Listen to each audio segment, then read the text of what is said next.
Dimension එක් Sinhala podcast එකත් එක එකතු වෙලා ඉන්න අප ආදරණීය ශ්‍රාවක හිතවතුන සියලෝම දෙනාව ආයුබෝවන් කියලා පිළිගන්න ඒ වගේම ඔබ සැමට සුබ මොහොතක් සුබ දවසක් වේවා කියලා ඒත් සමගම ප්‍රාර්ථනා කරනවා.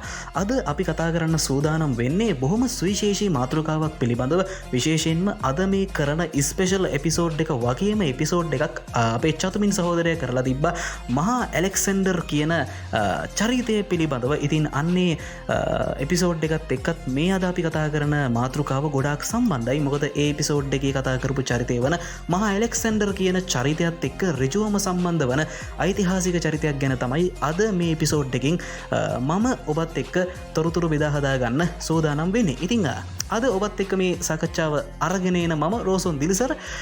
අපි යමු එපිසෝඩ් එකට යන්න කලින් කියන්න ඕන කාරණාවක් තියෙනවා. ඒ තමයි විශේෂයෙන්ම මතක් කරන්නට ඕනේ මේ එපිසෝඩ් එක මේ විදිර ලස්සනට ඔබට එහෙන පසුබිම් සංගීතය ඉඳන් ඔක්කොම ලස්සන නිර්මාණයක් විදිහට ලස්සන සහ රසවත්ම රසවත් කේක් ගෙඩියක් විදිහට ඔබට අරගෙන එන්නේ මේ ඔක්කොම එඩිට් ඔක්කොම දේවල් ටික කරලා අපේ ආදරණීය චතුමින් සහෝදරය වගේම කියන්නට ඕනේ මේ වගේ ප්ලට්ෆෝර්ම් එකක මේ වගේ මාතෘකාවක් ගැන කතා කරන්න අවශ්‍ය පසුබිම නිර්මාණය කිරීම සම්බන්ධ අපේ ආදරණීය සහෘදයා වන චතුමින් යෝෂිත සහෝදරයට ස්තුතිවන්ත වෙන්නට අවශ්‍යයි. මම හිතන්නේ අපි හැමෝම ඉතින් මේ ස්තුතිය පුද කරමින් අපි යමු අපේ මාතෘකාව ගැන කතා කරන්න. මාතෘකාව ගැන කතා කරන්න අපි මාතෘකාව මොකක්ද කියලා කිව්වේ නෑනේ.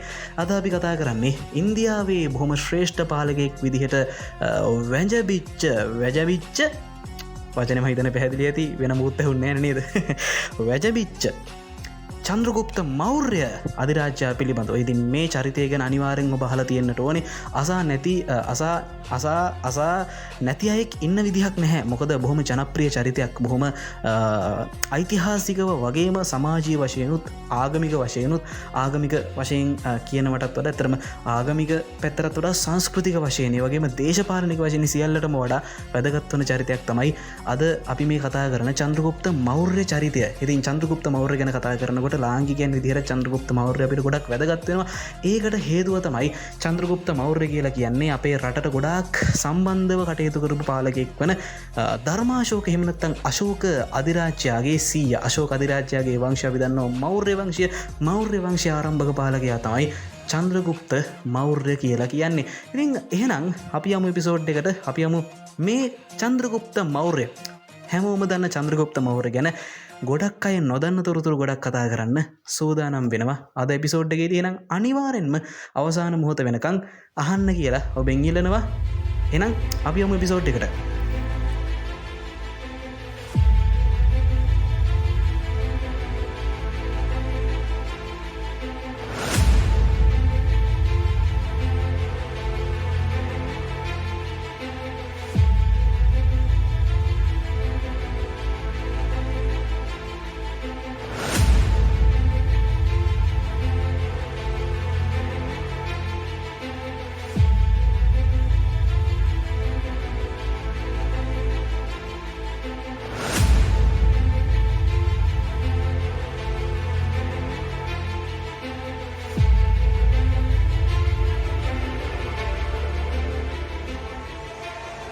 චන්ද්‍රගුප්ත රජුගේ පෙළපත හා ඔහුගේ ළමා කාලයේ පිළිබඳව ගොඩක් මූලාශ්‍රවල සහ ගොඩක් ජනප්‍රවාදවල විවිධ තොරතුරු තියෙන නිසා තොරතුරු විවිධයි බහුවිධයි. ඒ නිසා ඔහු ගැන නියම සත්‍ය තෝරා බේරා ගැනීම ඇත්තරම අපහසු දෙයක් බවට පත් වෙලා තියෙනවා. මෞර්ය රාජවංශයේ ආරම්භකයා අපි දන්නවා අපි කලිනුත් කතා කරා වගේ මෞර්ය රාජවංශයේ ආරම්භකයා තමයි චන්ද්‍රගුප්ත මෞර්ය කියලා කියන්නේ. ඔහු නන්ද වංශයේ රජෙකුට දාව නන්ද රාජවංශය කියලා කියන්නේ මොකක්ද? නන්ද රාජවංශය කියලා කියන්නේ චන්ද්‍රගුප්ත මෞර්ය වංශයෙන් බලයට පත් වෙන්න කලින් චන්ද්‍රගුප්ත මෞර්ය වංශයෙන් බලයට පත්වෙන්න කලින් ඉන්දියාවේ මගධාශ්‍රිත ප්‍රදේශ ඔස්සේ අධිරාජ්‍ය ගොඩනගාගෙන හිටපු වංශය තමයි නන්ද රාජවංශය කියලා කියන්නේ. ඉතින් චන්ද්‍රගුප්ත මෞර්ය කියලා කියන්නේ නන්ද වංශයේ රජෙකුට දාව මෝරා නැමැති ස්ත්‍රියකට උපන් පුත්‍රයෙකු බව තමයි පුරාණ ග්‍රන්ථවල සඳහන් වෙන්නේ. මෙතන මේ පුරාණ ග්‍රන්ථ කියලා කියන්නේ අර අපි පුරාණ ග්‍රන්ථ කියලා කියන්නේ එහෙම අපි පුරාණ ග්‍රන්ථ කියන වචනේ පාවිච්චි කරොත් අපි පුරාණ ග්‍රන්ථ කියලා කියන්නේ පැරණි ග්‍රන්ථ කියන අදහසකින් ඉන්නේ. හැබැයි මෙතනදී මේ පුරාණ ග්‍රන්ථ කියලා කියන්නේ එහෙම එකකට නෙමෙයි. මෙතනදී මේ පුරාණ ග්‍රන්ථ කියලා කියන්නේ ඉන්දියාවේ තියෙන ඔබ ඉන්දියානු ඉතිහාසය ගැන යම් ප්‍රමාණයකට හෝ සවිඥානිකත්වයක් තියෙන කෙනෙක් නම් ඔබ අනිවාර්යෙන් මේ කාරණේ ගැන දන්නවා. මේ පුරාණ ග්‍රන්ථ කියලා කියන්නේ ඉන්දියාවේ තියෙනවා පුරාණ කියලා වෙනම අපි කියනවා මේ පොත් පෙළක් මූලාශ්‍ර කාණ්ඩයක් තියෙනවා වෙනම පුරාණ කියලා. ඇත්තටම හරියටම ගත්තොත් පුරාණ 18ක් තියෙනවා. අපි කියන ඒවාට 18 පුරාණ කියලා. බ්‍රහ්ම පුරාණය, බ්‍රහ්මසාවිරත පුරාණය, ගරුණ පුරාණය, භගවත පුරාණය, ගරුණ පුරාණය ආදී වශයෙන් පුරාණ ග්‍රන්ථ 18ක් තියෙනවා. ඉතින් මෙතනදී මේ පුරාණ ග්‍රන්ථ කියලා අපි කතා කරන්නේ අන්නේ පුරාණ ග්‍රන්ථ බව අපි මතක තියාගන්න ඕනේ. ඉතින් ඒ පුරාණ ග්‍රන්ථවල තියෙන විදිහට නන්ද වංශයේ රජෙකුට දාව මූරා කියලා ස්ත්‍රියකට උපන් පුත්‍රයෙකු බව තමයි චන්ද්‍රගුප්ත මෞර්ය පිළිබඳව පුරාණ ග්‍රන්ථවල ඉන්දියාවේ සඳහන් වෙන්නේ. මේ අනුව මෞර්ය වංශය මාතෘ නාමෝද්ගත කුලයක් විදිහට හඳුන්වන්න පුළුවන්. ඒ කිව්වේ මාතෘ නාමෝද්ගත කියලා කියන්නේ දැන් චන්ද්‍රගුප්ත මෞර්ය ගොඩනගන මෞර්ය රාජවංශයේ මෞර්ය කියන නම ගොඩනැගෙන්නේ චන්ද්‍රගුප්තගේ අම්මා කියලා පුරාණ ග්‍රන්ථවල සඳහන් කරන මූරා කියන නම ඔස්සේ නම්. ඒ කියන්නේ මූරා කියන නම නිසා නම් චන්ද්‍රගුප්තගේ අම්මා මූරා නිසා නම් චන්ද්‍රගුප්ත ගොඩනගන වංශයේ මෞර්ය වෙන්නේ. ඒ කියන්නේ අම්මගේ නම මූරා නිසා චන්ද්‍රගුප්තගේ වංශයේ මෞර්ය වුණා නම් ඒක එහෙමනම් අපි කියනවා මෞර්ය වංශය මාතෘ නාමෝද්ගත මවගේ නම අනුව ගොඩනැගිච්ච කුලයක් විය හැකි කියලා එක අනුමානයක් විතරයි. ඉතින් මෞර්යයන් හා නන්ද රජවරුන් අතර සමදතා පැවති බව විශාකදත්තගේ මුද්‍ර රාක්ෂසය කියන නාට්‍යයේත් සඳහන් වන නිසා මේ පුරාණ ග්‍රන්ථවල එන තොරතුරු වල යම් සත්‍යයක් ඇති බව අපිට හිතන්න පුළුවන්. නන්ද රජවරුන් යටතේ චන්ද්‍රගුප්ත සේනාධිපතිවරයෙකු වශයෙන් සේවය කර ඇති බවට තොරතුරු ලැබී තිබීමද නන්දවරු හා චන්ද්‍රගුප්ත අතර සමදතා පැවති බවට තවත් එක සාධකයක්. චාණක්‍ය බමුණා ආචාර්ය චාණක්‍ය කියලා කියන්නේ ඉන්දියාවේ ඉතිහාසයේ රත්තරන් අක්ෂරයෙන් ලියවෙච්ච චරිතයක්. අපි දන්නවා ඔහු ගැන නම් මම අමුතුවෙන් කියන්න අවශ්‍ය නැහැ. කවුද ආචාර්ය චාණක්‍ය කියලා කියන්නේ? එහෙම නැත්නම් විෂ්ණුගුප්ත කෞටිල්‍ය කියලා කියන්නේ කවුද කියලා මම හිතන්නේ ඔබට මම පැහැදිලි කරන්න අවශ්‍ය නැහැ. සමහරට ඔබ මට වඩා හොඳට මේ කාරණය අනිවාර්යෙන්ම පැහැදිලි කරන්න දන්නවා ඇති. ඒ තරම් ප්‍රසිද්ධ සහ ඒ තරම් ශ්‍රේෂ්ඨ චරිතයක් මේ චාණක්‍ය කියලා කියන්නේ. ඉතින් මේ ආචාර්ය චාණක්‍යගේ ඉගැන්වීම් මත තමයි, ඔහුගේ අපි කියන උසිගැන්වීම් මත තමයි චන්ද්‍රගුප්ත මගධය අල්ලා ගැනීමට උත්සාහ දරන්නේ. ඉතින් අන්නේ උත්සාහ දැරීම නිසා නන්ද රජු සමග නන්ද වංශයේ රජු සමග අමනාප වී චාණක්‍ය සමග මගධයෙන් පැන ගිය බව තමයි, චන්ද්‍රගුප්ත චාණක්‍ය සමග මේ සිද්ධියත් එක්ක මගධයෙන් පැන ගිය බව තමයි බෞද්ධ සාහිත්‍යය සඳහන් වෙන්නේ. මේ සිදුවීම් පිළිබඳ කාලවකවානු කිසිම දෙයක් මූලාශ්‍රවල සඳහන් නොවීම ඉතිහාස ගවේෂණයේ ගැටලුවක් බවට පත් වෙලා තියෙනවා. ජස්ටින් කියන ග්‍රීක ජාතික කත්කතුවරයා චන්ද්‍රගුප්ත මෞර්ය පහත් නියාලු ජන්මයක් ඇත්තෙක් විදිහට තමයි සඳහන් කරලා තියෙන, හඳුන්වලා තියෙන. ඒ පිළිබඳව ඊට වඩා වැඩි විස්තරයක් ඔහු සඳහන් කරන්නේ නැහැ. කෙලින්ම ජස්ටින් කියන ග්‍රීක ජාතික ලේඛකයා කියනවා චන්ද්‍රගුප්ත මෞර්ය කියලා කියන්නේ පහත් නියාලු ජන්මයක් තියෙන කෙනෙක් කියලා. ඉතින් මේක තියෙනවා වෙනම කතාවක්, අපි එක කතා කරමු වෙනම. ඉතින් ඊට වඩා වැඩි විස්තරයක් ජස්ටින් සඳහන් කරන්නේ නැහැ චන්ද්‍රගුප්ත මෞර්ය පිළිබඳව.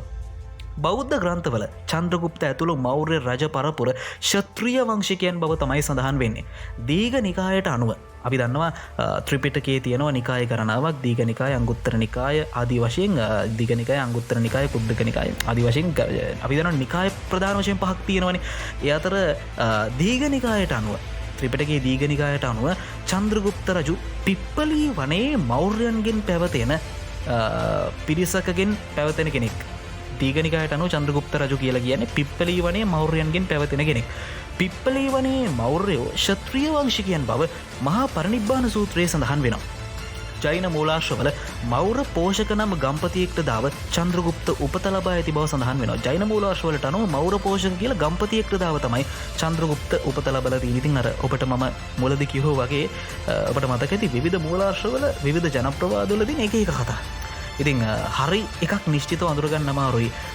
ඉන්දියාවේ පුරාණ ග්‍රන්ථවල එකක් කියනවා, මුද්‍ර රාක්ෂසය තව එකක් කියනවා, බෞද්ධ මූලාශ්‍රවල තව එකක් කියනවා, ජෛන මූලාශ්‍රවල තව එකක් කියනවා. මේවා එක එක පොඩි සමාර්ගමුත් හඳුනා ගන්න පුළුවන්. හැබැයි ප්‍රධාන කතා එකිනෙකට ගොඩක් වෙනස් බවක් තමයි බැලූ බැල්මට පේන්නේ.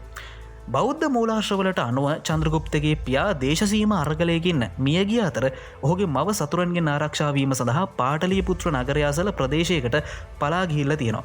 ඇයට චන්ද්‍රගුප්ත කියන මේ දරුවා ඉපදෙන්නේ අන්න ඒ පලා යාම අතරතුරදී ප්‍රදේශයට පලා යනවනේ. පාටලිපුත්‍ර නගරය අසල ප්‍රදේශයකට පලා ගියට පස්සේ තමයි චන්ද්‍රගුප්තගේ අම්මට චන්ද්‍රගුප්තව ලැබෙන්නේ අන්න එහිදී.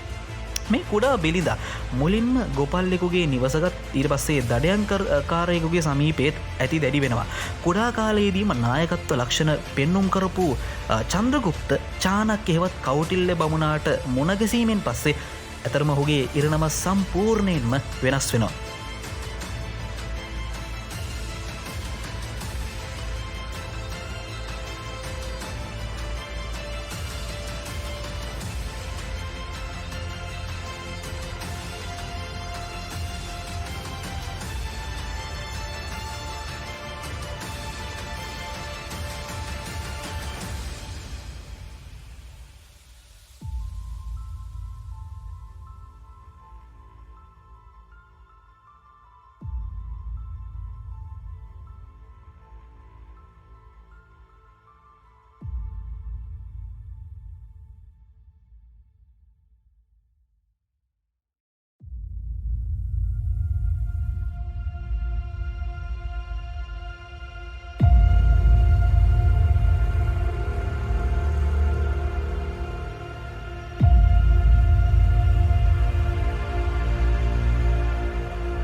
කෞටිල්‍ය බමුණ රාජ්‍යපාලන න්‍යාය ධර්ම පිළිබඳ ඉතාම හසල දැනුමක් තිබ්බ දාර්ශනිකයෙක්. ඉතින් අපි දන්නවා ඔහුගේ ඉතාම සුප්‍රකට කෘතියක් තමයි අර්ථශාස්ත්‍රය කියලා කියන්නේ. කෞටිල්‍යගේ අර්ථශාස්ත්‍රය කිව්වට පස්සේ අඩුම ගානේ ඔබේ නමවත් අහලා තියෙන්න ඕනේ අනිවාර්යෙන්ම. තක්ෂිලාවේ වාසය කරපු මේ චන්ද්‍රගුප්ත මෞර්යගේ ගුරුවරයා වන ආචාර්ය චානක්‍ය එහිදන් මගධයට පැමිණි අවස්ථාවක තක්ෂිලාමිද මගදයට අපපු වෙලාවක නන්ද රජෙකු ඔහු කෙරෙහි පැහැදිලා රාජගීය නන්දරාජවංශයේ රජෙක් මේ කෞටිල්‍ය ගැන පැහැදිලා රාජගීය දානශාලාවේ භාරකාර තන්තුරට පත් කරන. ඒක අද අපිට චුට්ටක් නිකන් අපෝ දානශාලාවේ භාරකාරයාද වගේ එකක් මේ අපිට නිකන් අර එච්චර ලොකු දෙයක් ඒකෙන් නොපෙනුනාට ලොකු ගෞරවාන්විත තනතුරක් විදිහට නොපෙනුනාට ඇත්තටම ඒ කාලේ ඒක ගොඩක් ලොකු තනතුරක්. ඉතිං ඔහු එහි සේවය කරමිනි සිටින අතර ධනනන්ද කියන නන්දරාජවංශයේ රජු ඔය අතරතුර රජකමට පත්වෙනවා. ඔහු රටවෙසියාගෙන් අධික බදු අය කරලා රටවෙසියා පීඩාවට පත් කරන නිසා ඒක එච්චර හොඳ නැහැ රජතුමනි, මේක හොඳ දෙයක් නෙමේ, මේක ඔබතුමාටමයි අවාසි වෙන්න කියලා කෞටිල්‍ය බ්‍රාහ්මණයා රජු කෙරෙහි අනුකම්පාවෙන් රජුගේ යහපතට ඒ දුර්වලතාවය පෙන්නල දෙනවා. හැබැයි මේ ධනනන්ද රජු ඒක පිළිගන්න තරම් නිහතමානී වෙන්නේ. ඔහුට කෞටිල්‍ය බමුණා ගැන දැඩි තරහක් ඇති වෙලා ඔහුව තනතුරෙන් නිරපා දමන්නට කටයුතු කරනවා. මේ කාරණාවත් එක්ක ධනනන්ද රජුගේ අධර්මිෂ්ඨ පාලනයෙන් රටවැසියා මුදාගත යුතුයයි සිතමින් චානක්‍ය ආපහු තක්ෂිලා බලා යාමට පිටත් වෙනවා. චානක්‍ය බමුණට චන්ද්‍රගුප්ත මුණ ගැහෙන්නේ අන්නේ විදිහට තක්ෂිලා බලා යන අතරමඟදී චන්ද්‍රගුප්ත චානක්‍යයට මුණ ගැසෙන අවස්ථාවේ මේ චන්ද්‍රගුප්ත කියන පුංචි දරුවා තම යහළුවන් සමග නඩුවක් විසඳීමේ ක්‍රීඩාවක යෙදී සිටි බව තමයි බෞද්ධ සාහිත්‍යයේ සඳහන් වෙන්නේ. චන්ද්‍රගුප්ත එම ක්‍රීඩාවේදී රජුගේ චරිතයට පණ දෙමින් නඩුව විසඳූ අපූර්ව දෙස බලා සිටි චානක්‍ය බමුණා ඔහුගේ බුද්ධිය හා දක්ෂතාවය කෙරෙහි පැහැදිලා කහවණු දහසකට මේ දරුවා මිලදීගෙන තක්ෂිලාවට ගෙන ගොස් එහි වූ අධ්‍යාපන විද්‍යාපීඨයට ඔහු ඇතුළත් කරලා වසර 8ක් චන්ද්‍රගුප්තට ඒ තක්ෂිලාවේ අධ්‍යාපන විද්‍යාපීඨය තුළ අධ්‍යාපනය ලබා දෙනවා. චන්ද්‍රගුප්ත ලවා මගධයේ නන්දරජු පරාජයට පත් කිරීම තමයි කෞටිල්‍යගේ ඒකායන අරමුණ වෙන්නේ. චන්ද්‍රගුප්ත තක්ෂිලාවේ සිටින අතරතුර තම ගුරුවරයාගේ මඟ පින්වීම මත ඇලෙක්සැන්ඩර් අධිරාජ්‍ය හමුවීමට ගිය බව ප්ලූටාක් සඳහන් කරනවා. ඔන්න ඔතනදී තමයි ඇලෙක්සැන්ඩර් කියන චරිතය සම්බන්ධ වෙන්නේ. අපේ චතුමින් ඇලෙක්සැන්ඩර් ගැන වෙනම එපිසෝඩ් එකක් කරලා තිබ්බා. ඉතින් කැමති කට්ටිය සහ ඒක අහපු නැති කට්ටිය අනිවාර්යෙන් ඒක අහන්න. ඒ වගේම අහපු අය ඉන්නවා නම් අනිවාර්යෙන් ආයි අහන්න. ඒක කොහොමත් හොඳයිනේ. වැඩි වෙන්නේ නෑනේ. ඉතින් චන්ද්‍රගුප්ත තක්ෂිලාවේ සිටින අතරතුර තම ගුරුවරයාගේ කියන්නේ චානක්‍යගේ මඟ පෙන්වීම මත ඇලෙක්සැන්ඩර් අධිරාජ්‍යව හමුවීමට ගිය බව ප්ලූටාක් සඳහන් කරනවා. ඇලෙක්සැන්ඩර් හමු වෙන්න චන්ද්‍රගුප්ත මේ ග්‍රීසියට යන්නේ නෑ. මොකද මේ කාලේ වෙනකොට ඉන්දියාව ආක්‍රමණය කරන්න චන්ද්‍රගුප්ත ඉන්දියානු දේශ සීමා ආශ්‍රිත ප්‍රදේශවලට ඇවිල්ලා තිබ්බ. ඉතින් චන්ද්‍රගුප්තට ඇලෙක්සැන්ඩර්ව හම්බෙන එක එච්චර අමාරු දෙයක් වෙන්නේ නෑ.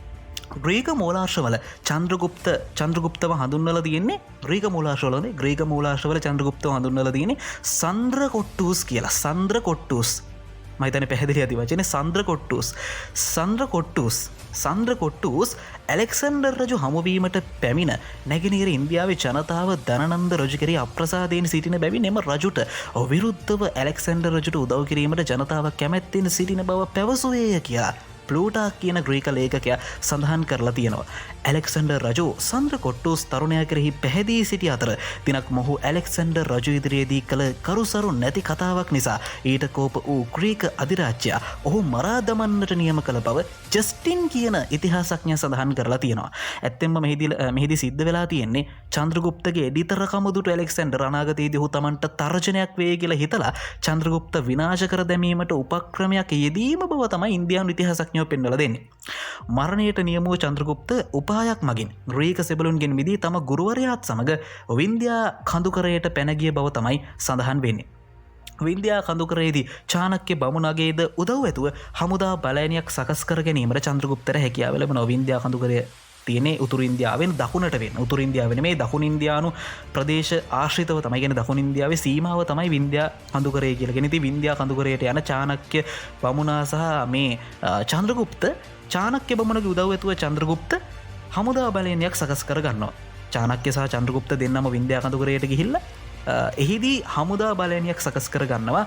ධනනන්ද රජුගේ පීඩාකාරී පාලනයෙන් ජනතාව ගලවාගැනීමේ අරමුණ සහිතව. ඉතින් ධනනන්ද රජුගේ මේ පාලනයෙන් හෙම්බත්ව සිටි නැගෙනහිර ඉන්දියාවේ ප්‍රාදේශීය පාලකයන් වගේම එහි ජනතාවත් ඇලෙක්සැන්ඩර්ගේ යටත්වැසියන් ලෙස බටහිර පාලනයට ගැතිවීමට සිදුවීම නිසා අසහනයට පත්ව සිටි වයමදිග ප්‍රදේශවල ප්‍රාදේශීය නායකයන් හා ජනතාවත් චන්ද්‍රගුප්ත තම ගැලවුම්කරු තමන්ගේ රජු තමන්ගේ නායකයා විදිහට පිළිගෙන ඔහුට එක් වූ බව තමයි ඉතිහාස අධ්‍යයනයේදී පෙනියන්නේ. යනු ඔහුට පැති දෙකක කොටස් එකතු වෙන. එක පැත්තකින් ධනනන්දගේ ඒ තියෙන ඒ විපීඩාකාරී පාලනයෙන් හෙම්බත්ව සිටි නැගෙනහිර ඉන්දියානු ප්‍රාදේශීය පාලකයන් සහ ජනතාව චන්ද්‍රගුප්තත් එක්ක එකතු වෙනවා. අනිත් පැත්තට ඇලෙක්සැන්ඩර්ගේ යටත්වැසියන් විදිහට බටහිර පාලකයෙක්ට ගැතිව සිටීමට සිදුවීම නිසා අසහනයට පත් වෙලා හිටපු වයමදිග ප්‍රදේශවල ප්‍රාදේශීය නායකයන් සහ පොදු ජනතාවත් එක පැත්තකින් චන්ද්‍රගුප්ත තමන්ගේ නායකයා විදිහට පිළි අරගෙන ඔහුට එකතු වෙනවා. කෙටි කාලයක් තුළ අති විශාල යුද්ධ බලයනයක් ගොඩනගා ගැනීමට චන්ද්‍රගුප්තට හැකියාව ලැබෙනවා. කෞටිල්‍ය බමුණා මෙම කාර්යයේදී චන්ද්‍රගුප්තට අවශ්‍ය උපදෙස් සහ ධනය ලබා දෙමින් උදව් උපකාර කරනවා. චන්ද්‍රගුප්තගේ හමුදාවට වයමදිග ඉන්දියාවේ ඔක්සිදාකායි එවගේම සිබෝයි මැලෝයි කියන දේශප්‍රේමී ජනකොටස් එකතු වූ බවත් මෙම ගෝත්‍රිකයන් ඉතාම ප්‍රචණ්ඩ රණකාමීන් බවත් කාටියස් කියන ලේඛකයා පවසනවා. ඊට අමතරව වින්ධ්‍යා වනයේ සැඟවී සිටි රාජද්‍රෝහීන සොරුන් හා දේශප්‍රේමී ජනතාවද ඔහුගේ හමුදාවේ හිටියයි කියලා තමයි සඳහන් වෙන්නේ. සන්ද්‍ර කොට්ටුස් වින්ධ්‍යා කඳුකරයෙන් එකතු කරගෙන ඇත්තේ පළසොරුන් කණ්ඩායමක් බව ජස්ටින් පවසනවා. හමුදාවක් සංවිධානය කිරීමේදී චෝර එමනත්තම් ප්‍රතිරෝධක චෝර ගණ එමනත්තම් සොර කණ්ඩායම් අටවික එමනත්තම් වනවාසීන් ම්ලේච්ච එමනත්තම් නොදියුණු ජන කොටස් ශස්ත්‍රාපජීවගණ එමනත්තම් රණගාමීන් ඊට ඇතුළත් විය යුතු බව කෞටිල්‍ය විසින් පසු කලක ලියනද අර්ථශාස්ත්‍රයේ සඳහන් වෙනවා. ඔබට මුලින්ම සඳහන් කර කෞටිල්‍ය තමයි අර්ථශාස්ත්‍රයේ ගෙන මහානර්ග ග්‍රන්ථය සම්පාදනය කරන්නේ. ග්‍රන්ථය තුල අන්නේ කියපු කාරණය සඳහන් වෙනවා. එහෙම සඳහන් වෙන්නේ එවැනි ජනකොටස් එක්කොට චන්ද්‍රගුප්ත විසින් ඒ නිර්මාණය කරගත්ත හමුදාව බෙහෙවින් සාර්ථක වූ නිසා යයි අපිට හිතන්න පුළුවන්. ඉතින් චන්ද්‍රගුප්තගේ හමුදාවත් අන්නේ කියන චෝර ගණ අටවික ම්ලේච්ඡ ශස්ත්‍රාපජීව ගණ කියන කොටස් වලින් තමයි සන්නද්ධුනේ. ඉතින් ඒ උපක්‍රමයේ සාර්ථක වෙච්ච නිසා ඒ උපක්‍රමයේ සාර්ථක වීමේ ප්‍රතිඵලයක් විදිහට චාණක්‍යත් මේ ක්‍රමය හොඳයි කියලා තමන්ගේ පොතේ සඳහන් කරන්න ඇති කියලා අපිට හිතන්න පුළුවන්. ඉතින් චන්ද්‍රගුප්ත හිමාලය ප්‍රදේශයේ පර්වතක නම් රජෙකු සමගද සම්බන්ධතා පැවැත්වූ බව බෞද්ධ හා ජෛන මූලාශ්‍රවල සඳහන් වෙනවා. මොහු පෞරව දේශයේ පෝරස් රජු විය හැකි බව ඉතිහාසඥයෝ පෙන්වලා දෙනවා. පෝරස් කියන්නේ බොහොම ජනප්‍රිය රජ කෙනෙක්. පහුගිය කාලේ ටෙලි නිර්මාණවල පවා මේ චරිතය ගැන සඳහන් කරා. විශේෂයෙන්ම ඇලෙක්සැන්ඩර් ගැන කතා කරනකොට පෝරස්ව අමතක කරන්න බෑ. ඒක මම හිතන්නේ දන්නවා. හොයන්න අනිවාර්යෙන් මේ කාරණා ගැන අපිට ඔක්කොම කතා කරන්න මේ එපිසෝඩ් එකේ වෙලාවක් නැහැ. අනිවාර්යෙන් හොයන්න පෝරස් කියන්නේ කවුද කියලා. ඉතින් මේ චන්ද්‍රගුප්ත සම්බන්ධතාව පවත්වපු හිමාලයේ පර්වතක කියන රජු පෝරස් කියන රජු වෙන්න පුළුවන් කියලා ඉතිහාසඥයෝ පෙන්වලා දෙනවා. ඇලෙක්සැන්ඩර් රජුට එරෙහිව මහා සටනක් කරපු පෝරස් රජු ඇලෙක්සැන්ඩර් විසින් මිතුරු කරගත් නමුත් ඔහුගේ දේශප්‍රේමී හැඟීම තුරන් වෙලා තිබ්බේ නෑ. පර්වතක රජු චන්ද්‍රගුප්තයන්ට සක යවන කිරාත කාම්බෝජ පාරාසික හා බාල්හික කියන ජනකොටස් වලින් යුත් සේනාවක් ලබා දුන් බව මුද්‍ර රාක්ෂසය කියන නාට්‍ය ග්‍රන්ථයේ සහ පරිශිෂ්ඨ වර්මන් කියන චෛන ග්‍රන්ථයේ සඳහන් කරලා තියෙනවා. ඉතින් මෙන්න මේ කාරණා ටික තමයි සමස්තයක් විදිහට අපිට චන්ද්‍රගුප්ත මෞර්ය කියන චරිතය පිළිබඳව සඳහන් කරනකොට කතා කරන්න පුළුවන්කමක් ලැබෙන්නේ.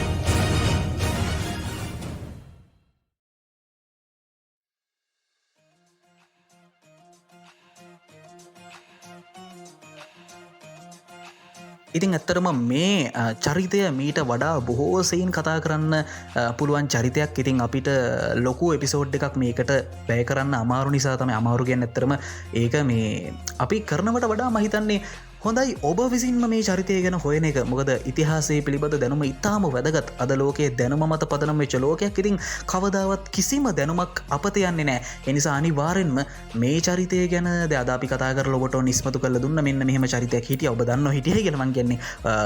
මෙහෙම චරිතයක් මෙන්න මේ වගේ චරිතයක් තමයි චන්ද්‍රගුප්ත කියන්නේ කියලා මම හිතන්නේ චුට්ටක් ඔබට වැඩිපුර දෙයක් මහිතන අපිට එකතු කරන්න අද පුළුවන්කමක් ලැබුණා.